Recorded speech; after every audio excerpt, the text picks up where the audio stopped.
ನಮಸ್ಕಾರ ಸರ್. ನಮಸ್ಕಾರ. ಸರ್ ನಂದು ಸೆಕೆಂಡ್ ಪಿ ಈಗ ಪಾಸ್ ಆಗಿದ್ದೀನಿ. ರ್ಯಾಂಕಿಂಗ್ ನಂದು ಮಾರ್ಕ್ಸ್ ಕೂಡ ಚೆನ್ನಾಗಿ ಬಂದಿದೆ. ಈಗ ನಾನು CET ರಿಸಲ್ಟ್ ಕೂಡ ವೇಟ್ ಮಾಡ್ತಾ ಇದ್ದೀನಿ ರ್ಯಾಂಕಿಂಗ್ ಬಗ್ಗೆ. ನನ್ನ ಎಕ್ಸ್ಪೆಕ್ಟೇಷನ್ ಬಂದ್ಬಿಟ್ಟು ಒಂದು 10,000 ರ್ಯಾಂಕಿಂಗ್ ಅಂತ ನಾನು ಅನ್ಕೊಂಡಿದ್ದೀನಿ. ಸೊ ಈಗ ನಾನು ಯಾವ ಕಾಲೇಜನ್ನು ಚೂಸ್ ಮಾಡಬೇಕು ಮತ್ತೆ ಕಾಲೇಜಲ್ಲಿ ಯಾವ ಥರ ಇದೆ ಅಂತ ಹೇಳಿ ಯಾವ ಥರ ತಿಳ್ಕೊಳ್ಬೇಕು ಸರ್ ನಾನು?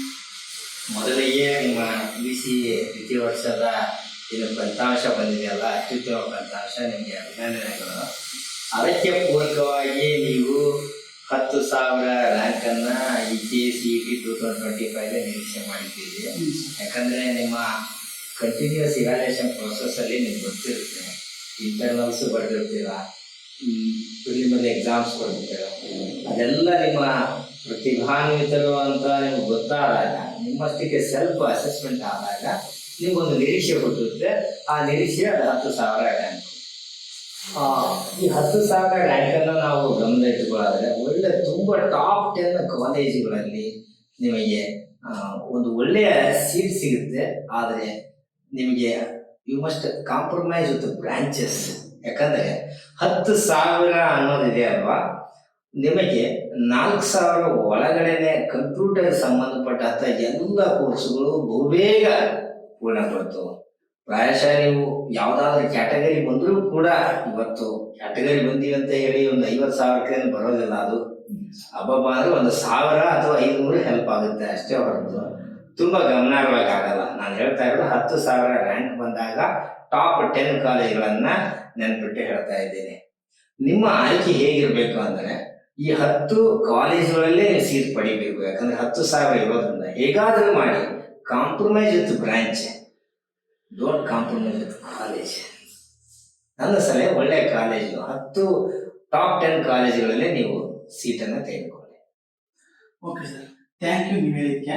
ಈಗ ಆ ಕಾಲೇಜಲ್ಲಿ ಹೋದಾಗ ಎನ್ವಿರಾನ್ಮೆಂಟ್ ಆ ದಿನ ಮಾತ್ರ, ನಾವು ಹೋಗಿರೋ ದಿನ ಮಾತ್ರ ಚೆನ್ನಾಗಿರುತ್ತೆ. ಕಾಲೇಜು ಒಂದು ಸ್ವಲ್ಪ ಕಲರ್ಫುಲ್ ಆಗಿರುತ್ತೆ, ಅದೇನು ಚೆನ್ನಾಗಿ ಮಾಡಿರ್ತಾರೆ. ಲೆಕ್ಚರ್ಸು ಚೆನ್ನಾಗಿರ್ತಾರೆ, ಸ್ಟೂಡೆಂಟ್ಸು ಚೆನ್ನಾಗಿರ್ತಾರೆ, ಮತ್ತು ಲೈಬ್ರರಿ ಕೂಡ ಅದು ಚೆನ್ನಾಗಿರುತ್ತೆ.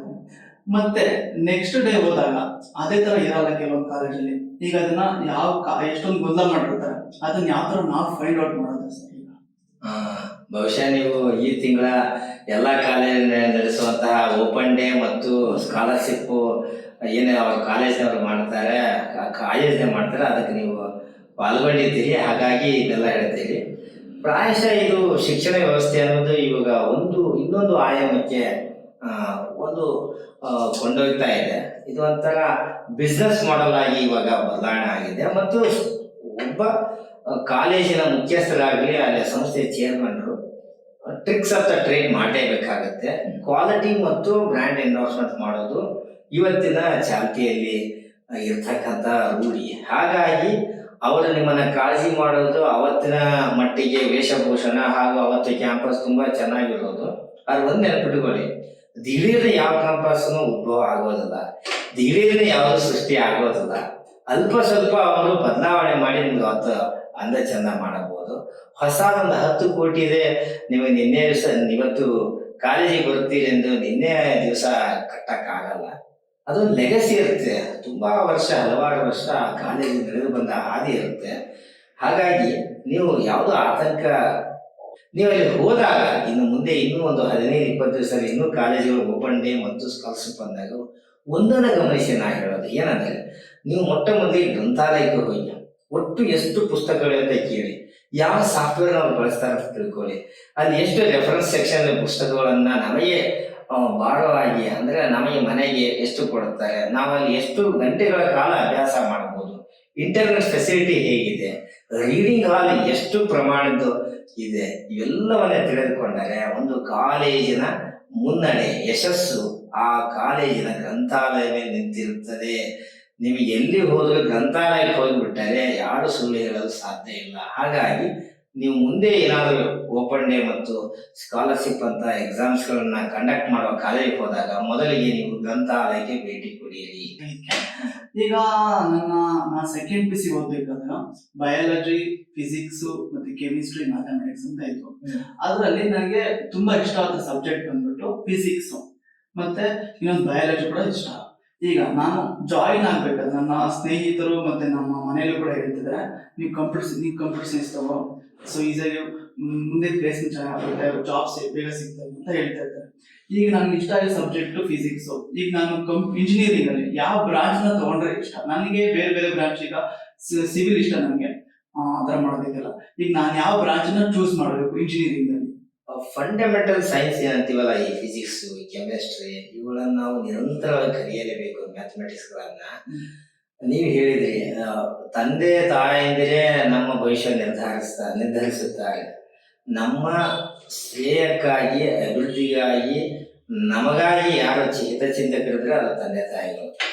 ಸೊ ಅವರ ಒಂದು ಆಲೋಚನೆಗಳಿಗೆ, ಕನಸುಗಳಿಗೆ ನೀವು ಅವರ ಜೊತೆ ಸಂವಹನ ಮಾಡಿ, ಅವರನ್ನ ನೀವು ಅವರ ಕನಸಿಗಾದ್ರೂ ನೀವು ದಾರಿ ಆಗಬೇಕು, ಅಥವಾ ನಿಮ್ಮ ಕನಸುಗಳನ್ನ ಅವರ ಮುಂದೆ ವ್ಯಕ್ತಪಡಿಸಿದಾಗ ಒಂದು ಹೊಂದಾಣಿಕೆ ಸೂತ್ರದಲ್ಲಿ ನಿಮ್ಗೊಂದು ಆಸಕ್ತಿ ಮತ್ತು ಒಂದು ಹೋಲಿಸ್ಟಿಕ್ ಅಪ್ರೋಚ್ ಬಂದಾಗ ನಿಮಗೆ ಅವರು ಕನ್ವಿನ್ಸ್ ಅವರಾಗ ಮಾಡ್ಬೋದು, ಇಂಜಿನಿಯರಿಂಗ್ ಮಾಡು, ಕಂಪ್ಯೂಟರ್ ಸೈನ್ಸ್ ಮಾಡು ಅಂತ ಹೇಳ್ಬೋದು. ಅಥವಾ ನೀವು ಅವರಿಗೆ ಫಿಸಿಕ್ಸ್, BSc ಅಲ್ಲಿ ನಾನು ಫಿಸಿಕ್ಸ್ ಮಾಡ್ತೀನಿ, ಮುಂದೆ ನಾನು ಇನ್ನೂ ಅವಕಾಶಗಳಿವೆ ನನಗಂತ ನೀವು ಹೇಳಬಹುದು. ಇಲ್ಲಿ ಯಾವ ಒಂದು ಒತ್ತಡ ಪ್ರಕ್ರಿಯೆ ಆಗಕೂಡದು. ನನ್ನ ಪ್ರಕಾರ ನೀವು ಖುಷಿಯಿಂದ ನೀವು ನಿಮ್ಮ ಅಂಡರ್ ಗ್ರಾಜುಯೇಟ್ ಅನ್ನ ಶುರು ಮಾಡಿ. ನಾನು ನಿಮಗೆ ಹೇಳೋದೆ ಅಂದ್ರೆ, ನೀವು ಫಿಸಿಕ್ಸ್ ಆಸಕ್ತಿ ಇದ್ದಿದ್ದಾದ್ರೆ ನಮ್ಮ ಇಂಜಿನಿಯರಿಂಗ್ 1ನೇ ವರ್ಷದಲ್ಲಿ ನಾವು ಫಿಸಿಕ್ಸ್ ಮತ್ತು ಕೆಮಿಸ್ಟ್ರಿಗಳನ್ನ ನಮ್ಮಲ್ಲಿ ಶಿಕ್ಷಕರು ಪಾಠ ಬೋಧನೆ ಮಾಡ್ತಾರೆ, ಕರಿಕ್ಯುಲಮ್ ಅಲ್ಲಿ ಇದೆ. ಹಾಗಾಗಿ ನೀವು ಫಿಸಿಕ್ಸ್ ಅನ್ನು ಇಂಜಿನಿಯರಿಂಗ್ ಅಲ್ಲಿ ಓದಬಹುದು 1 ವರ್ಷ. ಮುಂದಿನ 3 ವರ್ಷದಲ್ಲಿ ನೀವು ಇವಾಗ ತುಂಬಾ ಕೋರ್ಸ್ಗಳಿವೆ, ಆನ್ಲೈನ್ ಕೋರ್ಸ್ಗಳು, ತುಂಬಾ ಜನಪ್ರಿಯ ಸರ್ಕಾರಿ ಕೋರ್ಸ್ಗಳಿವೆ ಆನ್ಲೈನ್, ಮತ್ತು ಕೆಲವೊಂದು ಪ್ರೈವೇಟ್ ಖಾಸಗಿ ಆನ್ಲೈನ್ ಕೋರ್ಸ್ಗಳಿವೆ. ನೀವು ತಂದೆ ತಾಯಿಗಳ ಕನಸನ್ನ ಜೊತೆಯಾಗಿ ನಿಮ್ಮ ಕನಸನ್ನ ಒಟ್ಟಿಗೆ ಒಯ್ಯುವಂತಹ ಎಲ್ಲ ಸಕಲ ನಿಮಗೆ ಸೌಲಭ್ಯಗಳು ಇರೋದ್ರಿಂದ ಎರಡನ್ನೂ ನೀವು ಸಾಧ್ಯವಾದಾಗ ನೀವು ಕನಸನ್ನ ಈಡೇರಿಸಿಕೊಳ್ಳಿ ಅಂತ ನಾನು ನಿಮ್ಗೆ ಸಜೆಸ್ಟ್ ಮಾಡ್ತೀನಿ. ತುಂಬ ಧನ್ಯವಾದಗಳು ಸರ್.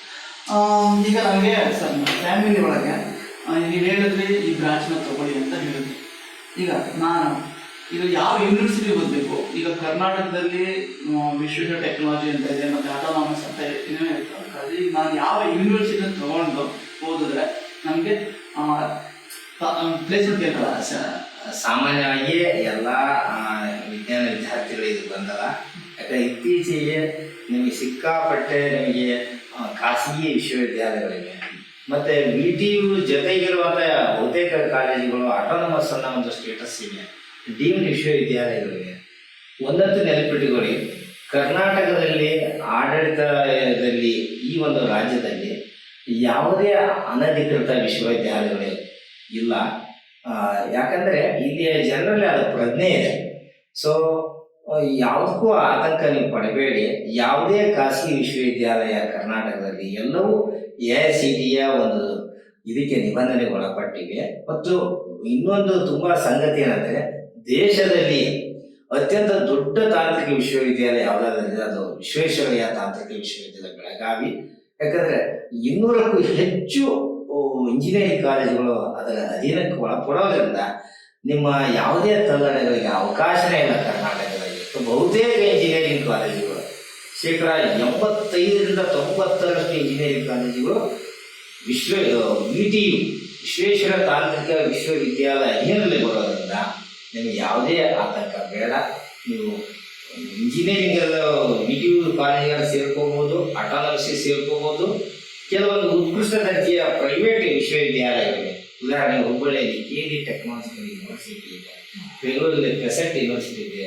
ತುಂಬಾ ಅತ್ಯುತ್ತಮ ದರ್ಜೆಯ ವಿಶ್ವವಿದ್ಯಾಲಯ ಅಂತ ಅವು ಪ್ರೂವ್ ಮಾಡಿವೆ. ಕೆಲವೊಂದಿಷ್ಟು ಮಾನದಂಡಗಳಿವೆ. ಉದಾಹರಣೆಗೆ NAC ಗ್ರೇಡ್ ಪಡೆಯೋದಾಗಲಿ, NB ಆಗಲಿ, NIRF ರ್ಯಾಂಕ್ಗಳಾಗಲಿ, ಇವೆಲ್ಲ ಬಲಪಡಿಸಿದವು ತುಂಬಾ ಉತ್ತಮ ವಿಶ್ವವಿದ್ಯಾಲಯಗಳು. ಅದರ ಬಗ್ಗೆ ಯಾವ ನೀವು ವಿಶ್ವವಿದ್ಯಾಲಯ ಸೇರ್ಬೇಕಂತ ಇದ್ರೆ ಆ ವೆಬ್ಸೈಟ್ಗೆ ಹೋದ್ರೆ ಸಮಗ್ರ ಮಾಹಿತಿಯನ್ನು ಅವರು ಕೊಟ್ಟಿರ್ತಾರೆ. ಸೊ ಅದರ ಮೇಲೆ ನೀವು ಒಂದು ನಂಬಿಕೆಯನ್ನ ನೀವು ಪಡೆದು ವಿಶ್ವಾಸದಿಂದ ಆ ವಿಶ್ವವಿದ್ಯಾಲಯದಲ್ಲಿ, ಇವನ್ ಅದು ಖಾಸಗಿ ವಿಶ್ವವಿದ್ಯಾಲಯ ನೀವು ಅಧ್ಯಯನ ಮಾಡಿ. ತುಂಬಾ ಅವಕಾಶಗಳಿವೆ. ತುಂಬಾ ಧನ್ಯವಾದಗಳು ಸರ್. ನಾನು ಆದರೆ ಒಂದೊಂದು ವೆಬ್ಸೈಟ್ಗೆ ಹೋಗಿ ಚೆಕ್ ಮಾಡಿ ಯಾವ್ದು ಯೂನಿವರ್ಸಿಟಿ ಚೆನ್ನಾಗಿದೆ ಅದಕ್ಕೆ ಜಾಯ್ನ್. ಅದು ನಿಮ್ಮ ಆದ್ಯ ಕರ್ತವ್ಯ. ಯಾಕಂದ್ರೆ ಒಂದು ವಸ್ತುವನ್ನ ನಾವು ಯಾವ್ದಾದ್ರು ಖರೀದಿ ಮಾಡ್ಬೇಕಾದ್ರೆ 100 ಜನ ಕೇಳ್ತೀವಿ, 100 ಅಂಗಡಿಗೆ ಹೋಗ್ತೀವಿ. ಇದು ನಮ್ಮ ಭವಿಷ್ಯದ ಪ್ರಶ್ನೆ ಅಂದಮೇಲೆ ನಾವು ಮನೆಯಲ್ಲಿ ಕೂತ್ಕೊಂಡು ಯೂಟ್ಯೂಬ್ ಅಲ್ಲಿ ಅಥವಾ ವೆಬ್ಸೈಟ್ ಅಲ್ಲಿ ನೋಡುವ ಹಾಗಲ್ಲ. ನಮಗಿರೋ ಕನಸುಗಳನ್ನು 4-5 ವಿಶ್ವವಿದ್ಯಾಲಯ ಅಥವಾ 4-5 ಕಾಲೇಜಿಗೆ ಮುಖಾತ ಹೋಗಿ ಭೇಟಿ ಆಗೋದ್ರಿಂದ ಒಂದು ಮನಸ್ಸಿನಲ್ಲಿ ಒಂದು ಡಿಸಿಷನ್ ಉತ್ಪಾದನೆ ಆಗುತ್ತೆ. ಇದು ಓದ್ಬೇಕು, ಇದು ತುಂಬಾ ಚೆನ್ನಾಗಿದೆ. ನಾವು ಮುಖ ಬಿಟ್ಟು ಆ ಕ್ಯಾಂಪಸ್ ಅಲ್ಲಿ ಇಟ್ಟಾಗ ವೈಬ್ರೇಷನ್ಸ್ ಆಗುತ್ತೆ. ಇದು ನನ್ನ ಕನಸಿನ ವಿಶ್ವವಿದ್ಯಾಲಯ, ನನ್ನ ಕನಸಿನ ಇಂಜಿನಿಯರಿಂಗ್ ಕಾಲೇಜ್, ನಾನು ಓದಲೇಬೇಕು ಅಂತ ತಂದೆ ತಾಯಿ ಜೊತೆ ಹಠ ಮಾಡ್ತೀವಲ್ಲ, ಆ ಒಂದು ಕಕ್ಕುಲಾತಿ, ಆ ಎಮೋಷನ್ಸ್ ಬೇಕು ಅಂದ್ರೆ ನನ್ನ ಪ್ರಕಾರ ಕನಿಷ್ಠ 5 ವಿಶ್ವವಿದ್ಯಾಲಯಗಳು, ಒಂದು 10 ಇಂಜಿನಿಯರಿಂಗ್ ಕಾಲೇಜುಗಳು ನಿಮ್ಮ ಊರಿಗೆ ಹತ್ತಿರ ಇರುವಂತಹ ಅಥವಾ ಇನ್ನಾವುದೇ ದೂರದಲ್ಲಿರುವ ಪ್ರತಿಷ್ಠಿತ ಕಾಲೇಜುಗಳಿಗೆ ದಯವಿಟ್ಟು ನಿಮ್ಮ ತಂದೆ ತಾಯಿ ಜೊತೆ ನೀವು ಭೇಟಿ ಕೊಡಿ. ಓಕೆ ಸರ್, ಹಾಗೆ ಮಾಡ್ತೀವಿ. ಈಗ ನಮ್ಮ ಮನೆ ಕಡೆ ಫೈನಾನ್ಷಿಯಲಿ ಸ್ವಲ್ಪ ತುಂಬಾ ಪ್ರಾಬ್ಲಮ್ ಇದೆ. ನಾನು ಇಂಜಿನಿಯರಿಂಗ್ ಅಲ್ಲಿ ಈಗ 10,000 ತಗೊಂಡಿದ್ದೀನಿ, ರ್ಯಾಂಕ್ ಬಂದಿದೆ. ಈಗ ನಾನು ಫೈನಾನ್ಷಿಯಲಿ ಕಮ್ಮಿ ಇದ್ದೀನಿ, ಲೋ ಇದ್ದೀನಿ, ಸ್ವಲ್ಪ ಕಮ್ಮಿ ಇದೆ. ಈಗ ನಾನು ನನ್ನ ಇಂಜಿನಿಯರಿಂಗ್ ಫುಲ್ ಕಂಪ್ಲೀಟ್ ಇಂಜಿನಿಯರಿಂಗ್ ಕಮ್ಮಿ ದುಡ್ಡಲ್ಲಿ ಮಾಡ್ಬೋದಾ? ಮಾಡಬಹುದು. ಭಾರತದಂತಹ ಅಭಿವೃದ್ಧಿಶೀಲ ದೇಶದಲ್ಲಿ ಏನಾಗುತ್ತೆ ಅಂದ್ರೆ ಆರ್ಥಿಕತೆ ಇವಾಗ ಮುಂದುವರಿಯೋದ್ರಿಂದ ಸ್ವಲ್ಪ ಮನೆ ಕಡೆ ಕೆಲವೊಂದು ಕುಟುಂಬಗಳು ಇನ್ನೂ ಹಿನ್ನಡೆ ಇರೋದ್ರಿಂದ ಅದನ್ನ ಹಿನ್ನಡೆ ಅನ್ನಬಾರ್ದು, ಒಂದು ಅವಕಾಶ ಅನ್ಕೋಬೇಕು. ಅದು ಮುನ್ನಡೆ ತರುವಂತ ಅವಕಾಶ ನೀವು ಇಂಜಿನಿಯರಿಂಗ್ ಮಾಡಿದ ಮೇಲೆ, ನೀವು ಕೆಲಸವನ್ನ ಪಡೆದಾದ ಮೇಲೆ ಅದನ್ನ ಸರಿದೂಗಿಸುವಂತ ಒಂದು ಅವಕಾಶ ಅಂತ ನಾನು ಹೇಳ್ತೀನಿ. ನಿಮಗೆ ಬಹು ಅವಕಾಶಗಳಿವೆ. ಒಂದು, ನೀವು ಎಲ್ಲಾ ಸರ್ಕಾರಿ ಇಂಜಿನಿಯರಿಂಗ್ ಕಾಲೇಜುಗಳು, ಪ್ರತಿಷ್ಠಿತ ಸರ್ಕಾರಿ ಇಂಜಿನಿಯರಿಂಗ್ ಕಾಲೇಜುಗಳಲ್ಲಿ, ಈಗ ನಮ್ಮ ಕರ್ನಾಟಕದಿಂದ 15-20 ಸರ್ಕಾರಿ ಇಂಜಿನಿಯರಿಂಗ್ ಕಾಲೇಜುಗಳಿದ್ರೆ ಅದರಲ್ಲಿ ಒಂದು 4-5 ಟಾಪ್ ಇಂಜಿನಿಯರಿಂಗ್ ಕಾಲೇಜ್ ನೀವು ಪ್ರವೇಶ ಪಡೆಯೋದಾದ್ರೆ ನೀವು ಫೀಸ್ ಶುಲ್ಕವನ್ನ ಕಡಿಮೆ ಭರಿಸುತ್ತೀರ. ಅಥವಾ ಅನುದಾನಿತ ಕಾಲೇಜುಗಳಿವೆ ಕೆಲವೊಂದು ಇಂಜಿನಿಯರಿಂಗ್ ಕಾಲೇಜುಗಳು, ಅಲ್ಲಿ ಫೀಸ್ ಕಡಿಮೆ ಇದೆ. ಇನ್ನೊಂದು ಅವಕಾಶ ಇದೆ, ಅದು ಸರ್ಕಾರವೇನಿದೆ, SNQ ಕೋಟಾ ಅಂತ, ಸೂಪರ್ ನ್ಯೂಮರಿ ಕೋಟಾ. ನೀವು ಯಾವುದೇ ಒಂದು ಕಾಲೇಜಿನ ಬ್ರಾಂಚ್ಗೆ ಮೊದಲ ಅಥವಾ 2ನೇ ವ್ಯಕ್ತಿ ನೀವು ಆಗಿದ್ದರೆ ನಿಮಗೆ ತುಂಬಾ ಸರ್ಕಾರವೇ ನಿಮಗೆ ನಿಮ್ಮ ಶುಲ್ಕವನ್ನ ಭರಿಸುತ್ತೆ. ನೀವು ಸ್ವಲ್ಪ ನಾಮಿನಲ್ ಫೀಸ್ ಕಟ್ಟೋದಿರುತ್ತೆ. ಆ ಟೈಮಲ್ಲಿ ನೀವೇನ್ ಮಾಡಬೇಕು, ನಿಮ್ಮ ರ್ಯಾಂಕಿಂಗಿಗೆ ಏನು ಒಳ್ಳೆ ಗುಣಮಟ್ಟ ಕಾಲೇಜ್ ಸಿಗ್ತಲ್ಲ, ಸ್ವಲ್ಪ ಟೈರ್ 2 ಕಾಲೇಜಿಗೆ ತೆಗೆದುಕೊಂಡು, ಈಗ ಉದಾಹರಣೆ 10,000 ರ್ಯಾಂಕಿಂಗ್ ಇದೆ ಅಂತ ತಿಳ್ಕೊಳ್ಳಿ. ನೀವು ಟೈರ್ 2 ಅಲ್ಲಿ ನೀವು ಯಾವುದೇ ಬ್ರಾಂಚ್ ತಗೊಂಡ್ರು ನಿಮ್ಗೆ SNQ ಕೋಟಾ ಸಿಕ್ಬಿಡುತ್ತೆ. ಸ್ವಲ್ಪ compromise with college, not with branch. ಆರ್ಥಿಕವನ್ನ ಸರಿದೂಗಿಸ್ಬೇಕಾದ್ರೆ ಕಾಂಪ್ರಮೈಸ್ ವಿತ್ ಕಾಲೇಜ್. ಇಲ್ಲ ಒಳ್ಳೆ ಕಾಲೇಜಿಗೆ ಓದಬೇಕು ಅಂತ ಹೇಳಿದ್ರೆ, ಇಲ್ಲ ಆರ್ಥಿಕವಾಗಿ ಕಷ್ಟ ಆದ್ರೂ ಚಿಂತೆ ಇಲ್ಲ ಅಂತ ನಿಮ್ಗೆ ಏನೋ ಧೈರ್ಯ ಇದ್ರೆ, don't compromise with college, compromise with branch. ಇನ್ನೊಂದು ಹೇಳಬೇಕು ಅಂದ್ರೆ, ಕರ್ನಾಟಕ ಶರಣರ ನಾಡು, ಅನೇಕ ಮಠ ಮಾನ್ಯಗಳು, ಮಂದಿರಗಳು, ಚರ್ಚ್ಗಳು, ಬಸದಿಗಳು, ಅನೇಕ ವಿದ್ಯಾರ್ಥಿಗಳ ಹಾಸ್ಟೆಲ್ಗಳು, ಕಮ್ಯುನಿಟಿ ಹಾಸ್ಟೆಲ್ಗಳಿವೆ. ತುಂಬಾ ಸುದೈವ ಕರ್ನಾಟಕದ ವಿದ್ಯಾರ್ಥಿಗಳು. ವಿಪುಲವಾದಂತಹ ಒಳ್ಳೆಯ ಉಚಿತ ಪ್ರಸಾದಗಳು ಇರುವಂತಹ ಊರುಗಳಲ್ಲಿ ಅತ್ಯುತ್ತಮ ಗುಣಮಟ್ಟ ಇರುವಂತಹ ಕಾಲೇಜುಗಳನ್ನ ನೀವು ಸೇರಿದೆ ಆದರೆ ಅದೇ ಊರಿನಲ್ಲಿ ನಿಮಗೆ ಹಾಸ್ಟೆಲ್ ವ್ಯವಸ್ಥೆ ಬಹುತೇಕ ದೊಡ್ಡ ನಗರಗಳಲ್ಲಿ ಇದೆ. ತಾವುಗಳು ಜನರಲ್ ಮೆರಿಟ್ ಆಗಲಿ ಅಥವಾ ಇನ್ಯಾವುದೇ ಕೆಟಗರಿ ಆಗಿದ್ರು ಅದರಲ್ಲೂ ನೀವು ಬೇರೆ ಬೇರೆ ತರದ್ದು ಅವಕಾಶಗಳಿರುತ್ತೆ. ಅದು ಇದ್ದೇ ಜನರಲ್ ಮೆರಿಟ್ ಇದ್ರು ಕೂಡ ನಾನು ಎಲ್ಲ ಹೇಳಿದೆಲ್ಲ ಎಲ್ಲರಿಗೂ ಅನ್ವಯಿಸುವಂತಹ ಎಲ್ಲ ಇವ ಅವಕಾಶಗಳು. ನಿಮಗೆ ಜನರಲ್ ಮೆರಿಟ್ ಬಿಟ್ಟು ಟ್ರೈಬ್, ಶೆಡ್ಯೂಲ್ ಟ್ರೈಬ್ ಅಥವಾ ಶೆಡ್ಯೂಲ್ ಕ್ಯಾಸ್ಟ್ ಅಥವಾ ಇನ್ಯಾವುದು OBC ಇದ್ರೆ ಅಥವಾ ಇದ್ರೂ ಕೂಡ ಸರ್ಕಾರಿ ಫೀಸ್ ಭರ್ತಿ ಮಾಡೋದ್ರಿಂದ, ಫೀಸ್ ಕೊಡೋದ್ರಿಂದ ಅಷ್ಟೊಂದು ನಿಮಗೆ ಸಮಸ್ಯೆ ಆಗೋದಿಲ್ಲ. ಅದು ಇರದೇ ಇದ್ರು ಜನರಲ್ ಮೆರಿಟ್ ಇದ್ರು ಉಚಿತ ಪ್ರಸಾದ ನಿಲಯಗಳಿವೆ, ಮಠ ಮಾನ್ಯಗಳಿವೆ, ಸರ್ಕಾರಿ ಇಂಜಿನಿಯರಿಂಗ್ ಕಾಲೇಜಿವೆ ಮತ್ತು ಅನುದಾನಿತ ಕಾಲೇಜುಗಳಿವೆ. ನೀವು ಅದ್ರ ಬಗ್ಗೆ ಸಮಗ್ರವಾಗಿ ಅಧ್ಯಯನ ಮಾಡಬೇಕು. ನೀವು ಅದ್ರ ಬಗ್ಗೆ ಮಾಹಿತಿ ಪಡೆದುಕೊಂಡು ಅಂತ ಸೂಕ್ತವಾದ ಕಾಲೇಜನ್ನ ಆಯ್ಕೆ ಮಾಡಿಕೊಳ್ಳಬೇಕು. ತುಂಬಾ ತುಂಬಾ ಧನ್ಯವಾದಗಳು ಸರ್. ಈಗ ನಾನು ಕಮ್ಮಿ ದುಡ್ಡಲ್ಲಿ ಬೇಕಾದ್ರೆ ಇಂಜಿನಿಯರಿಂಗ್ ಮುಗಿಸ್ಬೋದು, ಫುಲ್ ಇಂಜಿನಿಯರಿಂಗ್. ಓಕೆ, ಹೇಳಿದ್ಕೆ ಈಗ ಸರ್ ನಾನು ಈಗ ನೀವು ನೋಡ್ತಾ ಇರ್ಬೋದು 2025 ಸ್ಟಾರ್ಟ್ ಅಂದ್ರೆ 2022ರಿಂದ AI ಟೂಲ್ಸ್, ಯಾವಾಗ AI ಟೂಲ್ಸ್ ಬಂದು ಅವಾಗಿಂದ ಟೆಸ್ಲಾ, ಗೂಗಲ್ ಅಲ್ಲಿ ವರ್ಕ್ ಮಾಡ್ತಾರೆ ಎಂಪ್ಲಾಯೀಸ್ ನ ತೆಗ್ದಾಕಲ್ಲ. ಯಾಕೆಂದ್ರೆ ಇಂಜಿನಿಯರಿಂಗ್ ಮಾಡೋ ಕೆಲಸನ AI ಟೂಲ್ಸ್ ಮಾಡ್ತಿದ್ದಾರೆ. ಮತ್ತೆ ಲಾಸ್ಟ್ ರೀಸೆಂಟ್ ಇನ್ಫೋಸಿಸ್ ಕೂಡ ಕೆಲವರು ಎಂಪ್ಲಾಯೀಸ್ 280 ಜನ ಏನೋ ತೆಗೆದಾಕಿದ್ರು. ಈಗ ನಾನು ಇಂಜಿನಿಯರಿಂಗ್ ಕಂಪ್ಲೀಟ್ ಮಾಡಿ ಔಟ್ಪುಟ್ ಆಗ್ಬೇಕಾದ್ರೆ ನನಗೆ ಪ್ಲೇಸ್ಮೆಂಟ್ ಆಗುತ್ತಾ? ಈ ಜಗತ್ತಿನಲ್ಲಿ ನೋಬಡಿ ಪ್ರೊವೈಡ್ ಫ್ರೀ ಅಷ್ಟು ನೆನ್ಪಿಟ್ಟುಕೊಳ್ಳಿ. ಉದ್ಯಮಗಳು ಇರೋದು ಧರ್ಮ ಛತ್ರಕ್ಕಲ್ಲ, ಸೊ ಅವರು ಎಲ್ಲ ಸಾಧಕ ಬಾಧಕಗಳನ್ನು ನೋಡ್ತಾರೆ. ಮತ್ತೆ ಟೆಕ್ನಾಲಜಿ ಬಂದಾಗ ನಾವು ಬಳಸಬೇಕಾಗುತ್ತೆ. ನಾನಾಗಲಿ ಅಥವಾ ಕಂಪನಿ ಆಗಲಿ ಎಲ್ಲರೂ ಒಂದೇ ನಾವು.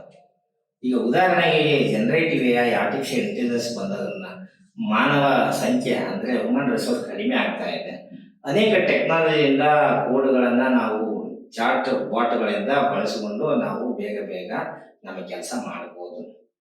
ಇಲ್ಲಿ ಆತಂಕ ಮತ್ತು ತಲ್ಲಣಕ್ಕಿಂತ ನಾವು ಧನಾತ್ಮಕವಾಗಿ ಯೋಚನೆ ಮಾಡಬೇಕು. We have to enhance our listening skills, we have to enhance our skills. So ಮನುಷ್ಯ ಯಾವತ್ತಿದ್ರೂ ಬರೀ ಕಂಪ್ನಿಯಲ್ಲೇ ಕೆಲಸ ಮಾಡಿದರೆ ನನ್ನ ಬದುಕು ಆಗುತ್ತಂತಲ್ಲ. ವಿವಿಧ ಪ್ರತಿಭೆಗಳು ಇರುತ್ತೆ ನಿಮ್ಮಲ್ಲಿ, ಅದನ್ನ ಬಳಸಿಕೊಂಡು ನಿಮ್ಮ ಸ್ಕಿಲ್ ಕೌಶಲ್ಯದಿಂದ ಇನ್ಯಾವುದೋ ಇನ್ನೊಂದಕ್ಕೆ ನೀವು ಓದಿದಂತಹ ನಿಮ್ಮ ಏನು ಇಂಜಿನಿಯರಿಂಗ್ ಅಥವಾ ಇನ್ಯಾವುದೋ ಡಿಗ್ರಿ ಪಡೆದಂತಹ ಜ್ಞಾನವನ್ನ ಧಾರೆ ಎರ್ಕೊಂಡು ನಿಮ್ಮ ಬದುಕನ್ನ ಕಟ್ಟಿಕೊಳ್ಳಬಹುದು. ಇಲ್ಲಿ ತಲ್ಲಣ ಇರೋದು ಯಾರಿಗೆ ಅಂದ್ರೆ, ಆತಂಕ ಇರೋದು ಯಾರಿಗೆ ಅಂದ್ರೆ ಪ್ರಯತ್ನಹೀನರಿಗೆ ಮತ್ತು ಅವಕಾಶವನ್ನ ಬಳಸಿಕೊಳ್ಳಾರಂತಹ ಜನರಿಗೆ ನೀವು ನಾನು ಆ ಮಾತು ಹೇಳ್ತೇನೆ. ಅದಕ್ಕಾಗಿ ಜನರೇಟಿವ್ ಎ ಐ ಮತ್ತು ಏನು ಇವಾಗ ಆರ್ಟಿಫಿಷಿಯಲ್ ಇಂಟೆಲಿಜೆನ್ಸ್ ಎರ ಇದೆಯಲ್ವಾ, ಈ ಕಟಿಂಗ್ ಎಡ್ಜ್ ಟೆಕ್ನಾಲಜಿ ಎರ ಇದೆಯಲ್ಲ, ಇದು ಯಾವತ್ತಿದ್ರೂ ನಿಮಗೆ ತಲ್ಲಣ ಭಯಗಳಲ್ಲೇ ಕರ್ಕೊಂಡು ಹೋಗುತ್ತೆ. ಆದ್ರೆ ನಾವು ಹೇಗೆ ಪ್ರತಿಕ್ರಿಯೆ ಕೊಡ್ತೇವೆ, ನಾವು ಹೇಗೆ ರಿಯಾಕ್ಟ್ ಮಾಡ್ತೀವಿ ಆಗಿರುತ್ತೆ, ಹಂಗ ನಮ್ಮ ಭವಿಷ್ಯ ಇರುತ್ತೆ. ಆದರೆ ನಾನು ಪ್ಲೇಸ್ಮೆಂಟ್ನೇ ನಂಬವಾಗಿಲ್ಲ. 4 ವರ್ಷ ಇಂಜಿನಿಯರಿಂಗ್ ಮಾಡಿ ಪ್ಲೇಸ್ಮೆಂಟ್ ಆಗಿಲ್ಲ ಅನ್ನೋದು ನನಗೆ ನಿಜವಾಗ್ಲೂ ಬಹಳ ನಗೆ ಹುಟ್ಟಿಸುವಂತಹ ವಿಷಯ. ಯಾಕಂದ್ರೆ 4 ವರ್ಷ ಇಂಜಿನಿಯರಿಂಗ್ ಮಾಡಿದಂಥ ಡಿಗ್ರಿಗೆ ಒಂದು ಕೆಲಸ ಹುಡುಕ ಶಕ್ತಿ ಇಲ್ಲ ಅಂದ್ರೆ ಹೇಗೆ? ನನ್ನ ಪ್ರಕಾರ ಪ್ಲೇಸ್ಮೆಂಟ್ ಸೆಲ್ಗಳನ್ನೇ ಬಂದ್ ಮಾಡಬೇಕು. ಮಕ್ಕಳಿಗೆ ಇನ್ನೂ ವಿದ್ಯಾರ್ಥಿಗಳು ಇನ್ನೂ ಸ್ಫೂರ್ತಿ ಬರುತ್ತೆ ನಾನು ಹೇಗೆ ಕೆಲಸ ಮಾಡಬೇಕು ಅಂತಂದು. ಪ್ಲೇಸ್ಮೆಂಟ್ ಆಗಿಬಿಟ್ರೆ ಓದೋದೇ ನಿಲ್ಲಿಸ್ಬಿಡ್ತಾನೆ.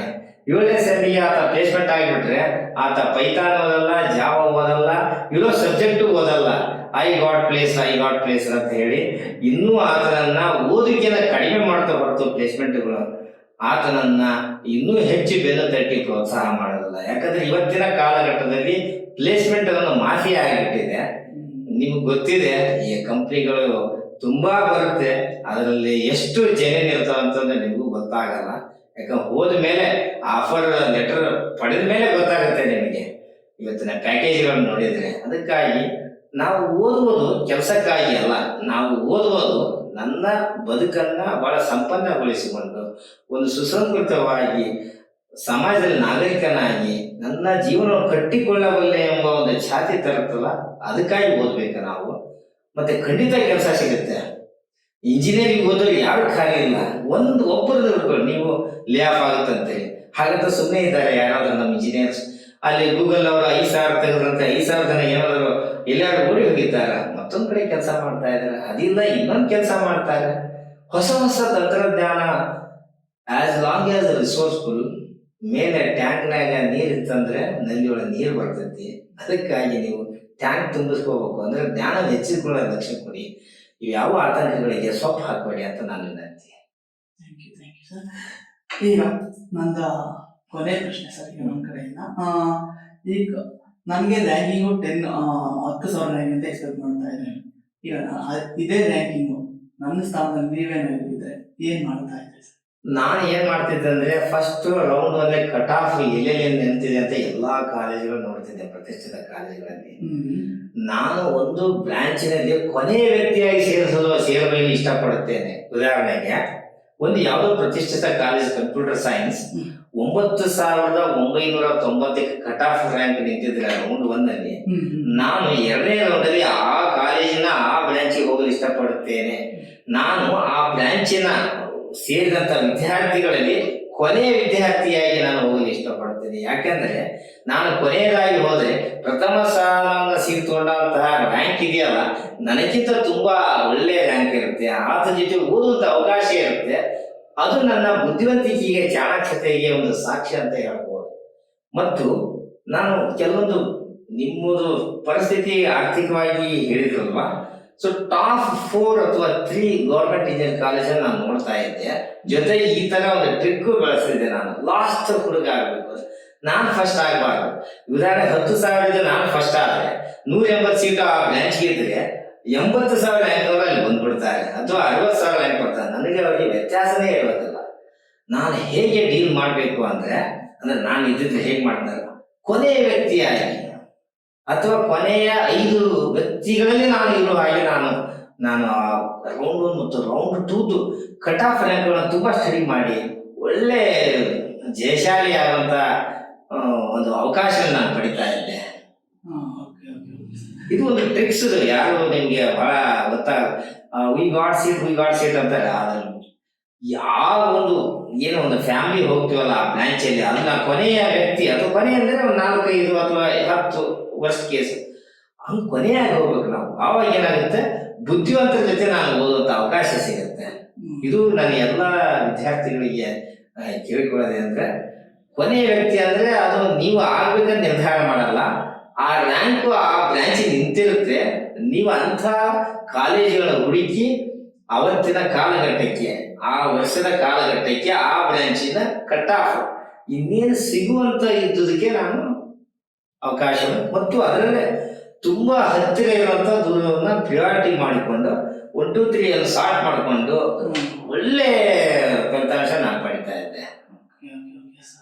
ಈ ತರ ನಾವು ಮಾಡ್ಬೋದು ಸರ್. ಇನ್ನೊಂದೇ ಒಂದು ಲಾಸ್ಟ್ನೇ ಈಗ ನಂದು 10,000 ರ್ಯಾಂಕಿಂಗ್ ಅಂತ ನಾನು ಎಕ್ಸ್ಪೆಕ್ಟ್ ಮಾಡ್ಕೊಂಡಿದ್ದೆ. ಈಗ ನನ್ನಂತ ಎಷ್ಟೋ ಸ್ಟೂಡೆಂಟ್ಸ್ 10,000 ಅಂತ 20,000 ಅಪ್ ಟು 1,00,000 ವರೆಗೂ ರ್ಯಾಂಕಿಂಗ್ ಎಕ್ಸ್ಪೆಕ್ಟ್ ಮಾಡ್ತಿದ್ದಾರೆ. ಅವ್ರಿಗೆ ನಿಮ್ಮ ಕಡೆಯಿಂದ ಏನಾದ್ರು 1-2 ಮಾತು ಹೇಳ್ಬೋದಾ? ಇವಾಗ ನಾನು ಎಲ್ಲ ವಿದ್ಯಾರ್ಥಿಗಳಲ್ಲಿ ಕೇಳೋದೇನಂದ್ರೆ, ನೀವು ಈಗಾಗಲೇ ಪರೀಕ್ಷೆನ ತೆಗೆದುಕೊಂಡಿದ್ದಾರೆ. ಪರೀಕ್ಷೆ ಬರೀ ಮುನ್ನಾಗ ಒಂದು ಮಾತು ಹೇಳ್ತಿದ್ದೆ, ಏನಂದ್ರೆ 1 ಅಂಕ ತಪ್ಪಾದ್ರೆ 4,000 ವ್ಯತ್ಯಾಸ ಆಗುತ್ತೆ ranking. Before marking the answer you should think more than 10 times. ಈ ಒಂದು ರೇಸ್ ಅಲ್ಲಿ ಇದೆ ಅಲ್ವಾ, ಅಲ್ಲಿ ಆಟಗಳಲ್ಲಿ ಸ್ವಲ್ಪ ಬದಲಾವಣೆ ಆಗಿರುತ್ತೆ. ತುಂಬಾ ಗೇಮ್ ಆಟ ಆಡಿದವರಿಗೆ ತುಂಬಾ ರ್ಯಾಂಕ್ ಜಾಸ್ತಿ ಬರುತ್ತೆ. ಕಡಿಮೆ ಲಿಸ್ಟ್ ತಗೊಂಡು ಕರೆಕ್ಟ್ ಆದ ಉತ್ತರಗಳನ್ನ ಬರೆದವರಿಗೆ ಒಳ್ಳೆ ರ್ಯಾಂಕ್ ಬರುತ್ತೆ. ಈಗ ನೀವು ಯಾವ ರೀತಿ ನೀವು ಅಲ್ಲಿ ಎಕ್ಸಾಮ್ ಮಾಡಿರೋದು ಒಂದು ಅವಗಾಹನ ಇಲ್ಲ, ಅಥವಾ ಸರಿನೂ ಮಾಡಿರ್ಬೋದು, ತಪ್ಪಾಗಿರೋ ಸ್ವಲ್ಪ ಲಾಟ್ರಿ ಆಗುತ್ತೆ ಅಲ್ಲಿ. ಅದು ಎಷ್ಟೇ ಆದ್ರೂ 5,000 ರಿಂದ 10,000 ರ್ಯಾಂಕು ಬದಲಾವಣೆ ಆಗುತ್ತೆ. ಯಾವುದಕ್ಕೂ ವರಿ ಮಾಡಬೇಡಿ. ಆದ್ರ ಕಡೆ ಒಂದು ಅವಕಾಶ ಇದೆ, ಏನ್ ಗೊತ್ತಾ, ರೌಂಡ್ 1 ಅಲ್ಲಿ ಕಟ್ ಆಫ್ ಏನಿರುತ್ತೆ ನೀವು ನೋಡ್ಕೋಬಹುದು. ಯಾವ ಕಾಲೇಜ್ ರ್ಯಾಂಕ್ ಇದೆ, MBA ಇದೆ, NRF ರ್ಯಾಂಕ್ ಎಷ್ಟಿದೆ ನೀವು ಕಂಡು ಹಿಡ್ಕೋಬಹುದು. ನಿಮ್ಮನ್ನ ಯಾವ ಕ್ಯಾಂಪಸ್ ಇಂದ ಆಚೆ ಕೊಡಲ್ಲ, ನೀವು ಬ್ರಾಂಚ್ ಹೋಗ್ಬೋದು, HOD ಭೇಟಿ ಆಗ್ಬೋದು, ಪ್ರಿನ್ಸಿಪಾಲ್ ಭೇಟಿ ಆಗ್ಬೋದು, ಫೀ ಸ್ಟ್ರಕ್ಚರ್ ಏನಿದೆ ಮಾಡ್ಬೋದು, ಪ್ಲೇಸ್ಮೆಂಟ್ ಏನಿದೆ ಕೇಳಬಹುದು. ಎಲ್ಲ ದತ್ತಾಂಶಗಳನ್ನ ಅವರು ಓಪನ್ ಆಗಿ ಡಿಸ್ಪ್ಲೇ ಮಾಡಿರ್ತಾರೆ. ಯಾವುದನ್ನು ಇವತ್ತಿನ ಕಾಲಘಟ್ಟಕ್ಕೆ ಹೈಡ್ ಮಾಡಕ್ ಆಗಲ್ಲ. ಹಾಗಾಗಿ ನಿಮ್ಗೆ ಅವಕಾಶಗಳಿವೆ ಅಲ್ಲ. ಪರೀಕ್ಷೆ ಮುಗಿದೋಗಿದೆ, ರ್ಯಾಂಕ್ ಏನೋ ಒಂದು ಬಂದಿದೆ, ಬಟ್ ನಿಮ್ಮ ಕೈಯಲ್ಲಿ ನೀವು ಕಟ್ ಆಫ್ ರ್ಯಾಂಕಿಂಗ್ ಬಂದಾಗ ನೀವು ಹೋಮ್ವರ್ಕ್ ಮಾಡೋದು, ಅಥವಾ ಕಟ್ ಆಫ್ ರ್ಯಾಂಕಿಂಗ್ ಇಂದ ಮುಂಚೆ 10 ಕಾಲೇಜುಗಳಿಗೆ ನೀವು ಹೋಗಿ ಸ್ವತಃ ಭೇಟಿ ಆಗಬೇಕು. ಭೇಟಿ ಆದ್ರೆ ಗೊತ್ತಾಗುತ್ತೆ. ಬಹುತೇಕ ಪಾಲಕ ವಿದ್ಯಾರ್ಥಿ ಒಂದೇ ಕಾಲೇಜ್ ಹೋಗ್ತಾರೆ, ಚೆನ್ನಾಗಿದೆ ಆಪ್ಷನ್ ಎಂಟ್ರಿ ಆಗ್ತಾರೆ. ಹಾಗೆ ಮಾಡக்கூಡದು. 4-5 ಕಾಲೇಜುಗಳಿಗೆ ವಿಶ್ವವಿದ್ಯಾಲಯಕ್ಕೆ ಹೋಗ್ಬೇಕು. ಎಷ್ಟೋ ಬೇಡ ನಾವು ಪ್ರವಾಸಕ್ಕೆ ಹೋಗ್ತೀವಲ್ಲ, ಹಾಗೆ ಕಾಲೇಜಿಗೆ ಪ್ರವಾಸ ಅಂತ ತಿಳ್ಕೊಂಡು ನಾವು ಖರ್ಚು ಮಾಡಿಕೊಂಡು 4-5, ಯಾಕಂದ್ರೆ ನಮ್ಮ ಭವಿಷ್ಯ ಇದೆ. ನಾವು ಒಂದು ಸಣ್ಣ ತಪ್ಪು ಮಾಡಿದ್ರೆ 4 ವರ್ಷ ಅಲ್ಲ, ನಮ್ಮ ಇಡೀ ಜೀವನದುದ್ದಕ್ಕೂ ನಮಗೆ ಸಮಸ್ಯೆ ಆಗುತ್ತೆ. ಯಾಕಂದ್ರೆ ಒಳ್ಳೆ ಕಾಲೇಜ್ ಇದ್ರೆ ಒಳ್ಳೆ ಫಲಿತಾಂಶ ಬರುತ್ತೆ, ಒಳ್ಳೆ ಫಲಿತಾಂಶ ಇದ್ರೆ ಒಳ್ಳೆ ಭವಿಷ್ಯ ಆಗುತ್ತೆ. ಸೊ ನಂದು ಇದು ಸಲಹೆ. ಹೌದು ಸರ್. ಸೊ ಈ ಎಲ್ಲ ಇನ್ಫಾರ್ಮೇಷನ್ ನನಗೆ ಮತ್ತೆ ನನ್ನ ಎಷ್ಟೋ ಸ್ಟೂಡೆಂಟ್ಸ್ಗೆ ನಿಮ್ಮ ಕಡೆಯಿಂದ ಸಿಕ್ಕಿದ್ದಕ್ಕೆ ತುಂಬಾ ಧನ್ಯವಾದಗಳು. ಮತ್ತೆ ಇದೇ ತರ ಪ್ರೋಗ್ರಾಮ್ ಇನ್ನು ಮುಂದೆ ಮಾಡ್ತಾ ಹೋಗೋಣ. So thank you for. ವಿದ್ಯಾರ್ಥಿಗಳಿಗೆ ನೀವು ಯಾವುದೇ ಕಾರ್ಯಕ್ರಮ, ನೀವು ಯಾವುದೇ ವಿದ್ಯಾರ್ಥಿ ನನ್ನನ್ನು ಕೇಳಿದ್ರು, ಉದಾಹರಣೆ ನಿಮ್ಮ ಸಹೋದರಿ SSLC ಪಾಸ್ ಆದ್ಮೇಲೆ PUC ಯಾವ ಕಾಲೇಜ್ ಹೋಗ್ಬೇಕು, ಅಥವಾ ಇಂಜಿನಿಯರಿಂಗ್ ಆದ್ಮೇಲೆ ಮುಂದೇನು ವಾಟ್ ನೆಕ್ಸ್ಟ್ ಅಂತ ಏನೇನು ಬರ್ತಾವ, after SSLC, after PUC, after engineering, after PhD, ನೀವು ಯಾವುದೇ ಮುಂದೇನಂತ ಕೇಳಿದಾಗ ನೀವು ನನ್ನನ್ನ ಭೇಟಿಯಾಗಿ. ಸೊ ಎಲ್ಲ ವಿದ್ಯಾರ್ಥಿಗಳು ಬಹುತೇಕ ಇವ್ರು ಏನ್ ಪ್ರಶ್ನೆ ಕೇಳ್ಯಾರ, ಎಲ್ಲರದು ಪ್ರಶ್ನೆ ಆಗಿರುತ್ತೆ. ಒಂದು ಅಲ್ಪ ಸ್ವಲ್ಪ ಪ್ರಶ್ನೆಗಳು ಬದಲಾವಣೆ ಆಗಿರುತ್ತೆ. ನೀವು ಏನ್ ಪ್ರಶ್ನೆ ಕೇಳಿರಿ, ಹಲವಾರು ವಿದ್ಯಾರ್ಥಿಗಳ ಪ್ರತಿನಿಧಿಯಾಗಿ ನನ್ನನ್ನು ಕೇಳಿದ್ದೀರಿ.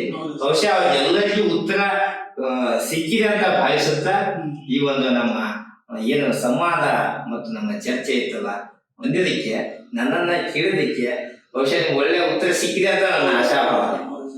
ತಮಗೆ wish you all the best. ಚೆನ್ನಾಗಾಗಲಿ, ನಿಮ್ಮ ಜೀವನ ಉಜ್ವಲಗೊಳ್ಳಲಿ. ಮತ್ತೆ ಏನಾದ್ರು ನಿಮಗೆ ಆಪ್ಷನ್ ಎಂಟ್ರಿ ಒಳಗೆ ಏನಾದ್ರು ಇದ್ರೆ ನೀವು ನಮ್ಮ ವಿಡಿಯೋದ ಕಮೆಂಟ್ ಬಾಕ್ಸ್ ನಲ್ಲಿ ಹಾಕಿ. ಸೊ ಎಲ್ಲಾರು ಹೇಳ್ತೇನೆ, ನೀವು ಕಮೆಂಟ್ ಬಾಕ್ಸ್ ಅಲ್ಲಿ ನಾನು ಉತ್ತರ ಕೊಡ್ತೀನಿ. ನಿಮಗೆ ನಾನು ತುಂಬಾ ಗೈಡ್ ಮಾಡ್ತೀನಿ. ಸೊ ಎಲ್ಲರಿಗೂ ಶುಭ ಆಗಲಿ. ಎಲ್ಲರಿಗೂ ಶುಭವಾಗಲಿ.